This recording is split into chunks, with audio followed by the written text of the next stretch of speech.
নমস্কার, শান্তন টিভিতে স্বাগত। সঙ্গে রয়েছি আমি মণিদীপা। চলে যাচ্ছি বিস্তারিত সংবাদে। প্রচুর পরিমাণে নেশা সামগ্রী, নগদ টাকা, 3টি মোবাইল ফোন এবং 3 জন গ্রেফতার আগরতলা কুমারীটিলার শ্যামলীবাজার রিঙ্কুয়া এলাকায়। পরে এই বিষয়ে বিস্তারিত জানান এনসিসি থানার ওসি। তিনি বলেন, পুলিশের কাছে গোপন সূত্রে খবর আসে শ্যামলীবাজার রিঙ্কুয়া এলাকার ব্রাউন সুগার নিয়ে হাজির হয়েছে নেশা কারবারিরা। পুলিশ গোপন খবরের ভিত্তিতে এলাকায় গিয়ে ওত পেতে বসে থাকে। কিছুক্ষণ পরেই দেখা যায় নেশা কারবারিরা ব্রাউন সুগার নিয়ে এলাকায় ঘোরাফেরা করছে। পুলিশ তাদের দিকে নজর রাখে এবং অভিযুক্ত নেশা কারবারিরা এলাকায় ঘুরে ঘুরে ব্রাউন সুগার বিক্রি করার সময় তাদের আটক করে পুলিশ। তাদের কাছ থেকে 400 ব্রাউন সুগারের কৌটা আটক করা হয়। তাদের কাছ থেকে আটক করা হয় নগদ 23,000 টাকাও। এর পাশাপাশি 500 খালি ব্রাউন সুগারের কৌটাও আটক করা হয়। এই ঘটনায় যারা আটক হয়েছে তাদের 3 জনের মধ্যে একজন মহিলাও রয়েছে। আটক হওয়া সমস্ত কিছুর মূল্য প্রায় 4 লক্ষাধিক টাকা হবে বলে জানান ওসি। তিনি আরো জানান, ধৃতদের নাম দিলীপ চৌহান, রতুল দেবনাথ এবং প্রিয়া দাস। অভিযুক্ত মহিলার বাড়ি ধলেশ্বর এলাকায়, বাকি 2 অভিযুক্তের বাড়ি রিঙ্কুয়া এলাকার এবং গোর্খাবস্তি এলাকায়। খবর আসে যে শ্যামলীবাজার রিঙ্কুয়া কুমারটিলা এলাকাতে ওই অবৈধ সমাজদ্রোহীরা মতলব ড্রাগস ডিলাররা নাকি একটা হিউজ অ্যামাউন্ট কোয়ান্টিটি অফ ড্রাগসের একটা ড্রাগস ডিলিং করবে। তো সেই অনুযায়ী আমরা আমাদের ওসি অভয়নগর সহ আমাদের থানার অন্যান্য অফিসার সবাই মিলে আমরা এখানে উৎপত্তি বসে থাকি। আমাদের উৎপত্তি বসে থাকার পরে যখন আমরা কিছুক্ষণ পরে লক্ষ্য করি যে একটা স্কুটি সহ আরও 2 জন লোক ওরা একটা ড্রাগস নিয়ে ডিলিং করছে, তো লেনদেন করছে। ওই সময় আমরা ওদেরকে হাতে নাতে ধরে ফেলি। হাতে নাতে ধরার পরে আমরা দেখি যে এখানে টোটাল স্মল ভায়াল 400 স্মল ভায়াল হেরোইন, যেটাকে আমরা ব্রাউন সুগার জানি, আছে। সঙ্গে ওদের থেকে আমরা উদ্ধার করি ক্যাশ টাকা 23,000 টাকা, একটা স্কুটি সিজার করি এবং এমটি প্লাস্টিক ভায়াল, যেগুলি হিরোইনের জন্য ইউজ করা হয়, 500 প্লাস্টিক ভায়াল আমরা সিজ করি। নিজ স্বামীর বাড়িতে অগ্নিদগ্ধ হয়ে মৃত্যুর সঙ্গে পাঞ্জা লড়ছে এক গৃহবধূ। ঘটনা মঙ্গলবার রাত আনুমানিক 10:30 নাগাদ ধর্মনগর মহকুমার অন্তর্গত বাগবাসা বিধানসভার দক্ষিণ হুরুয়া গ্রাম পঞ্চায়েতের 5 নম্বর ওয়ার্ড এলাকায়। পরবর্তী সময় ধর্মনগর দমকল কর্মীরা ঘটনাস্থল থেকে গৃহবধূকে উদ্ধার করে ধর্মনগর জেলা হাসপাতালে নিয়ে আসে। গৃহবধূর নাম স্বপ্না পাল মজুমদার, স্বামী পরিতোষ মজুমদার। চিকিৎসক সূত্রে জানা যায়, গৃহবধূর শরীরের প্রায় 50% পুড়ে গেছে। বর্তমানে মৃত্যুর সাথে পাঞ্জা লড়ছেন এই গৃহবধূ। এদিকে গৃহবধূর স্বামী পরিতোষ মজুমদার জানান, বাড়িতে আগুন পোহাতে গিয়ে ঘটে এই ঘটনা। ঘটনার খবর পেয়ে ধর্মনগর জেলা হাসপাতালে ছুটে যায় ধর্মনগরের থানার পুলিশ। গোটা ঘটনা তদন্ত করছে ধর্মনগর থানার পুলিশ। কোন ভালো করে কোন ওটা আগুন পাইতেছে, আগুন পাই দিকে আগুন লাগি গেছে। কোনখানে? ওটা ঘরে বাসা, মানে কোন জায়গাতে হয়েছে ঘটনাটা? বাসা দেয়। কোন জায়গাতে আপনার বাসা? দক্ষিণ রুয়া, দক্ষিণ হুরুয়াতে। আপনার নাম?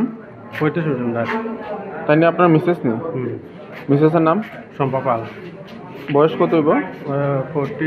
34। আগুন পোয়াইতে পোয়াইতে আগুন লাগি গেছে। আগুন পোয়াইতে না?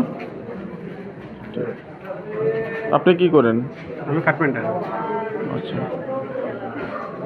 লোকসভা নির্বাচনকে সামনে রেখে ইতিমধ্যেই মাঠে নেমে পড়েছে শাসক দল বিজেপি।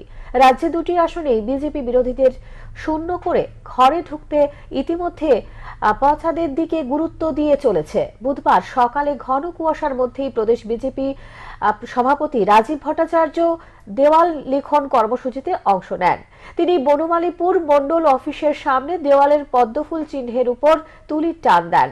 সঙ্গে ছিলেন স্থানীয় বিজেপি কর্মীরা। লোকসভা নির্বাচনে প্রধানমন্ত্রী নরেন্দ্র মোদীর হাতকে শক্তিশালী করতে এই কর্মসূচি গ্রহণ করা হয়েছে। এদিন রাজ্যের প্রত্যেকটি বুথে লোকসভা নির্বাচনের এক অন্যতম কর্মসূচির অঙ্গ হিসেবে এই দেওয়াল লেখন করা হয়।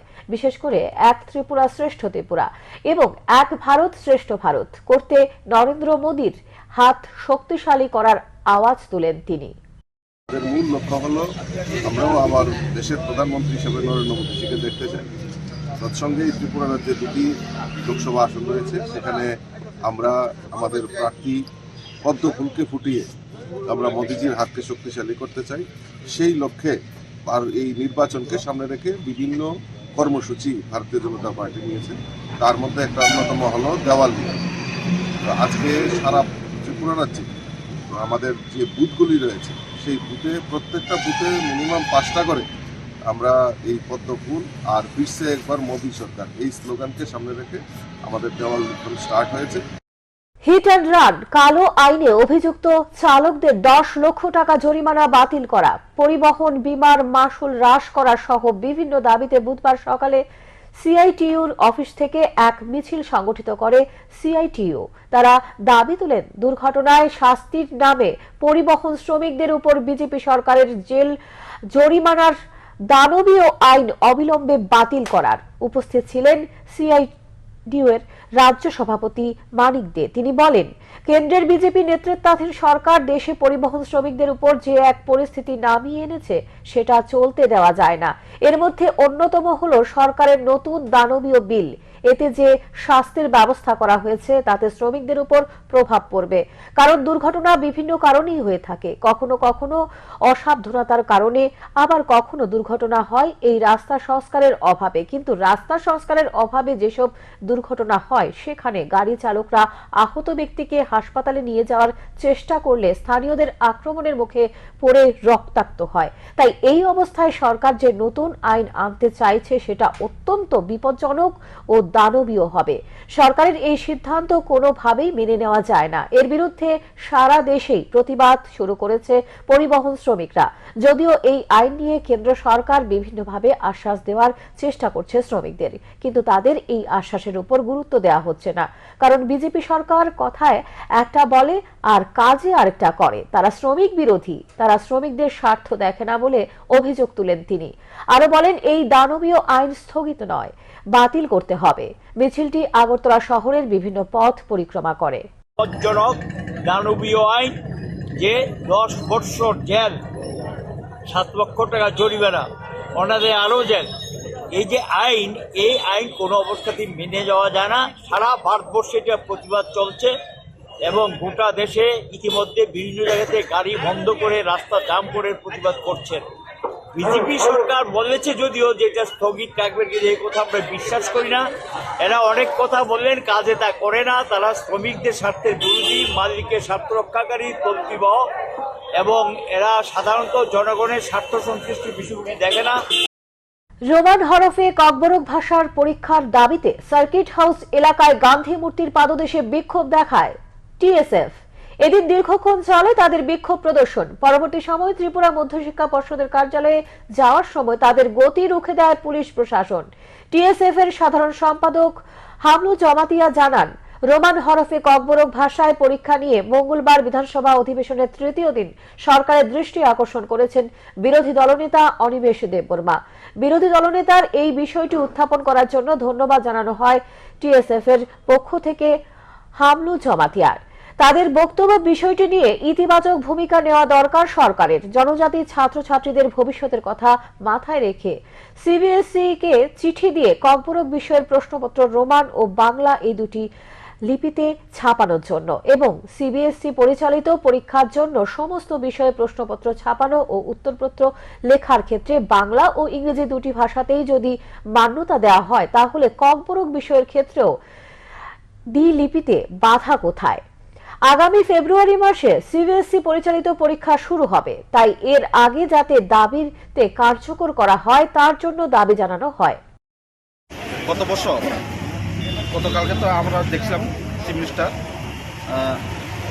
যাতে সিবিএসসি পক্ষে তারা একটা চিঠি লিখব সিবিএসসিরা যাতে রোমান স্ক্রিপ্ট দিয়ে লেখা হয় এক্সাম নেয়।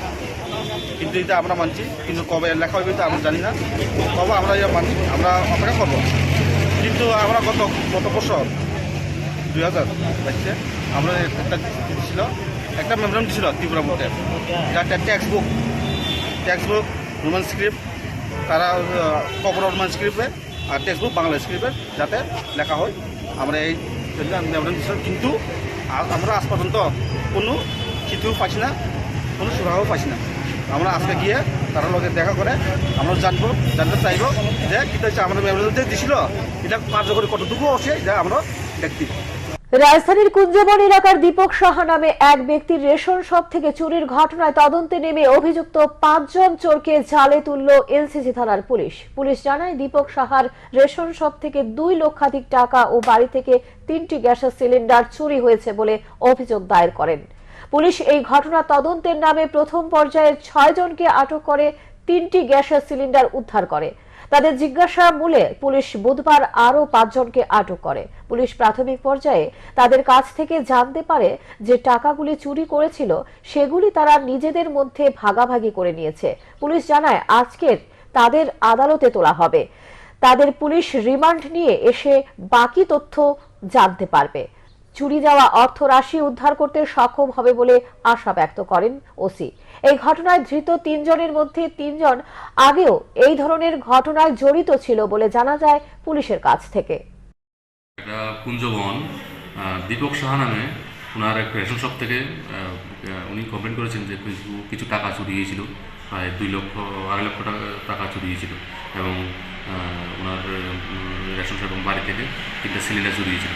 তো এবার আমরা তদন্ত করে এটাকে প্রথমে আমরা অ্যারেস্ট করেছিলাম, কিছু প্রায় 6 জনকে প্রথমে অ্যারেস্ট করেছিলাম। অ্যারেস্ট করার পর ওদের হেফাজত থেকে আমরা গ্যাস সিলিন্ডার যেগুলি চুরি করেছিল বিভিন্ন জায়গাতে ওরা রেখেছিল, ওখান থেকে আমরা ওদের স্বীকারোক্তিমূল আমরা সিজ করি এবং পরবর্তীতে ওদের স্বীকারোক্তিমূলে বাকি এখন আরও 5 জনকে অ্যারেস্ট করি। আজকে আমাদের হেফাজতে আছে 3 জন।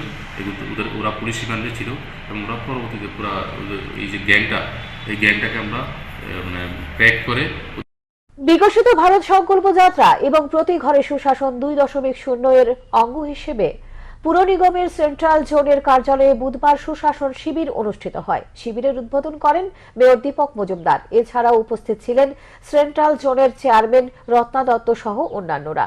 শিবিরে জনগণের জন্য যে সুবিধাগুলি প্রদান করা হয় তা হল PRTC, SC, OBC certificate, Ayushman card, Aadhaar card, trade licence সহ অন্যান্য সুবিধা। মেয়র বক্তব্য রেখে বলেন সরকারের মূল উদ্দেশ্য হল সরকারি সুযোগ সুবিধা মানুষের কাছে সঠিকভাবে পৌঁছানো। এরই অঙ্গ হিসেবে এই কর্মসূচি হাতে নেওয়া হয়েছে। এতে উপকৃত হবেন সকলে। শিবির ঘিরে জনগণের মধ্যে বিশেষ উৎসাহ উদ্দীপনা পরিলক্ষিত হয়। পরবর্তী সময়ে আমরা আজকে গত ক্যাম্পে যেগুলি সুবিধা পাওয়ার জন্য যারা আবেদন করেছিলেন তাদের কিছু আজকে প্রদান করা হবে। সুবিধাগুলি যেগুলি তৈরি হয়েছে বা সরকারের পক্ষ থেকে দপ্তরভুক্ত করা সম্ভব হয়েছে সেগুলি প্রদান করা হবে। আজকে যারা আবেদন করবেন যেগুলি যথাসম্ভব দেওয়া যদি হয় আজকে দেবেন, বাকিগুলি পরবর্তী সময় আমাদের ওয়ার্ড থেকে আমরা পৌঁছে দেবো। আমাদের সরকারের লক্ষ্য হচ্ছে মানুষের সুবিধাগুলি সরকারি মাধ্যমে ওয়ার্ড হোক আর অন্য থেকে দপ্তরের মাধ্যমে হোক তাদেরকে পৌঁছে দেওয়া। কাজে আমি আশা রাখবো যে আজকে যারা সুবিধাভোগীরা এখানে এসছেন, যারা বিভিন্ন কাজে এখানে তাদের প্রয়োজনীয় কাগজপত্র বা অন্যান্য সুবিধা পাওয়া জন্য তারা আমাদের সরকারিভাবে আমাদের পৌরসভাকে সহযোগিতা করা সম্পূর্ণ হবে। আমাদের সরকার ডক্টর মানিক শাহের নেতৃত্বে এই সরকার চাইছে প্রতিটি ঘরে যাতে মানুষের সুশাসনের প্রতি সুশাসন তার কর্মসূচি দিকগুলি পৌঁছে দেওয়া হবে। এখনকার মতো সংবাদ এখানে শেষ করছি। পরবর্তী সংবাদ দেখবার জন্য চোখ রাখুন সান্দন টিভির পর্দায়। নমস্কার।